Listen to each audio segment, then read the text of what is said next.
Hey everybody, it's John Corelli, episode 80. This is me putting on a good face because I'm about to flip out. It's okay, but here, let me explain things. I am on take fucking 4 of episode 2 of my Tivoli days. Take 4. Not because I give a shit, right? I don't care about making these perfect. You guys have seen that if you've watched any of these. That's why it's kind of fun. It's unscripted generally. However, I get a phone call, or I get a text, it cuts this off. My kid's like, Dad, just do it on the computer. But I like doing it on the phone. For simplicity's sake, I think the sound quality is good. I think the video quality is generally good. It's easier just to plug it in and then put it in the PC and download it to YouTube and do all that stuff. But I've gotten like 3 calls or 2 calls and a text within the hour. It's 2:16 on a Thursday afternoon. Why am I so popular? I shouldn't be this popular. My mother called me, and 2 of my friends, and one friend texted, one friend called. I will get back to them, but I'm super frustrated. So I spent a minute talking about that. I better get back to what I was going to talk about. But I need a coffee. I should have put whiskey in it, but I'm not that guy yet.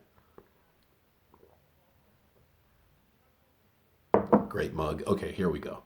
So, like I mentioned in the first episode, I made a bunch of friends there at the Tivoli 12 theaters where I worked from 1987 to 1993.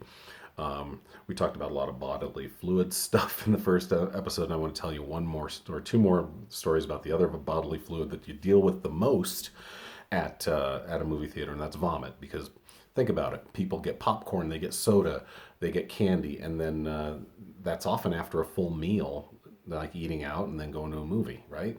So they're full, and then sometimes light flashes happen, you get freaked out, or you just ate too much. So people throw up in theaters a decent amount, especially back in the 80s and 90s. So what we used to say, and this is one of my great friends who I met there, and I'm lucky to still be friends with Jack Barker, wittiest guy I've ever known. We would say low man gets the Voban, which means if you're there the least amount of time, you're cleaning up the puke if you're on duty. Voban, for those of you who don't know, it's basically a sawdust. It's like looks like a bag of flour, and it's a bag of sawdust that's been scented with some peppermint scent somehow. I don't know how that works, but then you pour it on puke, soaks it up, you sweep it into a pan, you get rid of it. Not pleasant, but hey, neither is life, right? So, my 2 favorite stories are, one, we had this huge black dude working there. It was like his first day, maybe his first week. He wasn't there long. And somebody threw up. We're like, dude, low man gets a Voban. He's like, fuck that, I ain't doing it. Because this guy was big and used to get in his way, I think, just because he was big and intimidating. We're like, no, do it. And he's like, he just refused. And I was like, I can't force him to do it. So nobody did it, though. So it went right up the ladder. And I was like, why do I have to do it if he doesn't do it? Why do I do it? Went up through management, got all the way up to the general manager of the theater who was there that night, Brian Kelly. Ended up coming down from his office, sweeping. It was like he had a mutiny on his hands, and he was the captain and had to deal with it because no one else would. He cleaned up the puke, and he walks by the kid with the pan and the mini broom in his hand. And goes, thanks. I think the kid was fired at the end of the shift, if not earlier. But yeah, he was not happy. My other story was we had a guy come out. Adult, he was probably around 30, and I'm in the lower lobby, and this guy comes out of theater 1, and he's headed towards the bathrooms, but he's like, where are the bathrooms? I go, oh, they're right behind me here, sir. Are you okay? He's like, he just wobbles in there like he's part of the cast of The Walking Dead. His girlfriend or wife comes running up behind him. Is he okay? Is he okay? Where'd he go? I go, I sent him to the bathroom. She's like, he just got puked on. I'm like, what? And she's like, yeah, some little kid in there puked on. I'm like, oh my God. So I go, well, let's get him taken care of. Let's get him cleaned up. We'll send you up to the box office. We'll get you, we'll get definitely a refund and probably passes for next time. I'm terribly sorry. She's like, ah. So she hustles up the stairs back to the box office. A few minutes later, the little kid comes out. He's like 8 or 10. And he's looking like a mini version of the guy that I just talked about. He's like, are you okay, little guy? He's like, and his mom comes running out after him. He just threw up, and I think he threw up on the guy in front of him. Like, yeah, that appears to be what happened. This kid, this poor little guy, 8 to 10, watching Beetlejuice. There's some gross parts in Beetlejuice, and there's nowhere to, if you're not an adult and don't have the presence of mind point it down, you're just gonna, and he just pasted the back of this guy's head. Yeah. So yeah. And I mentioned Jack Barker, and he is one of my favorite people. He came up with sayings like "Low man gets the Vauban," "He who complains gets to clean the drains." That was something that needed to be done in concessions. All the soda machines go down to a drain. If they're not cleaned weekly, they can get really disgusting in a hurry because there's so much water and soda going through them that they get moldy. In fact, sometimes if we'd forget, they're like popcorn seeds would roll under there and go into the drain. We'd have little corn plants, sometimes like 6 inches high. It was crazy. So that had to be done. Also, the old standard: you got time enough to lean, you got time enough to clean. Those are our three favorites that we use there. One of my favorite stories about Jack is when he was a manager. So managers would always post up in the box office. Unless it was a weekend, we had several managers throughout the building, but there was always at least one manager in the box office to, that's the neural center of the theater, of course. Tickets are sold there, the money's controlled there, customer complaints that are really bad funneled to there. Everything's there. You answer the phones.